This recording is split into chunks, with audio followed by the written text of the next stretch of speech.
जहां एक और भारत की प्रगति पर, भारत की विरासत पर आज पूरी दुनिया गौरव की अनुभूति करती है, पूरी दुनिया भारत की तरफ आकर्षित होती है। भारत के लोकतंत्र को आज दुनिया अंगीकार करने के लिए लालायित दिखाई दे रही है। वहीं कुछ लोग हैं जो भाइयों बहनों, जो उत्तर प्रदेश में जब आते हैं तो उत्तर प्रदेश में भले ही उनकी कई पीढ़ियों को नेतृत्व दिया हो उत्तर प्रदेश ने, लेकिन उत्तर प्रदेश के बाहर जाएंगे तो उत्तर प्रदेश की निंदा करेंगे। देश के बाहर जाएंगे तो भारत के लोकतंत्र को कटघरे में खड़ा करेंगे। और जिन लोगों को 2004 और 2009 में ईवीएम के माध्यम से सरकार बनाने का अवसर प्राप्त हुआ था, आज जब वे लोग अपनी विश्वसनीयता खो चुके हैं तो वे आज ईवीएम को कटघरे में खड़ा करके संवैधानिक संस्थाओं को भी कटघरे में खड़ा करने का कुत्सित प्रयास करते हैं। भाइयों बहनों, ये वे लोग हैं जिन्हें भारत का विकास अच्छा नहीं लग रहा है, जिन्हें भारत दुनिया के सबसे बड़े लोकतंत्र के रूप में नहीं बल्कि भारत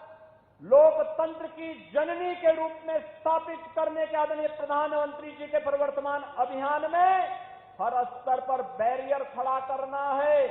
वे लोग आज भारत को बदनाम करने में कहीं नहीं चूक रहे हैं। और कल का दृश्य तो सबने देखा है,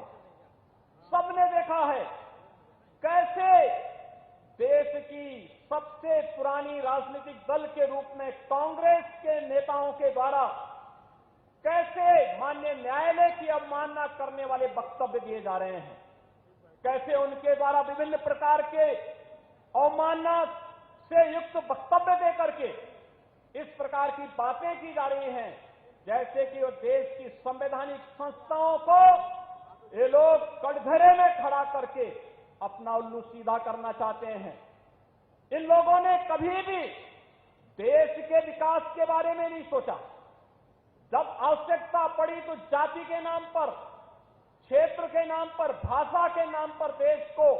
अलग अलग खेमों में विभाजित करने और वादों के नाम पर विभाजित करने का प्रयास किया।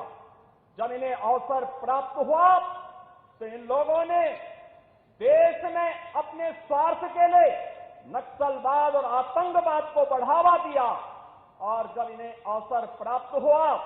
तो इन्होंने विकास को भी खेमों में बांटने का कुत्सित प्रयास करके अपने कार्यकाल के अंदर भ्रष्टाचार के नए नए प्रतिमान स्थापित किए। लेकिन आज जब भारत विकास की एक नई आभा के साथ वैश्विक मंच पर पूरी तरह छाता हुआ दिखाई दे रहा है, तब इन्हें भारत का विकास अच्छा नहीं लग रहा है। तब ये लोग भारत को हर दिशा में बदनाम करके प्रगति में रोड़ा बनना चाहते हैं। और भाइयों बहनों, कल के दृश्य को पूरी दुनिया ने देखा है कैसे जब न्यायालय के द्वारा यह भी कहा गया, कांग्रेस के पूर्व अध्यक्ष और लोकसभा के एक सांसद श्री राहुल गांधी जी को कहा गया कि आप माफी मांगिए अपने वक्तव्य के लिए, तो उनके द्वारा कहा जाता कि नहीं, मैं माफी नहीं मांगूंगा। यानी एक पिछड़ी जाति के प्रति किस प्रकार के अनर्गल बयान देकर के एक सामान्य संसदीय शिष्टाचार का भी सामान्य पालन करने का जिन लोगों ने कभी अपने जीवन में उसको अपने जीवन का हिस्सा न बनाया हो, और इसी के लिए कहा गया है, जाके प्रभु दारुण दुख दीना,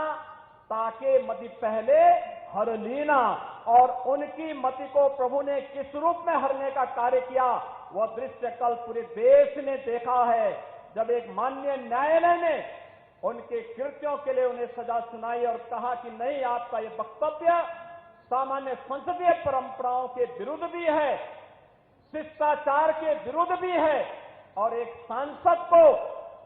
इस प्रकार के वक्तव्य कभी शोभा नहीं दे सकते हैं। तब भी कांग्रेस के नेताओं के बयान भाइयों बहनों किस रूप में थे वह किसी से छुपा हुआ नहीं है।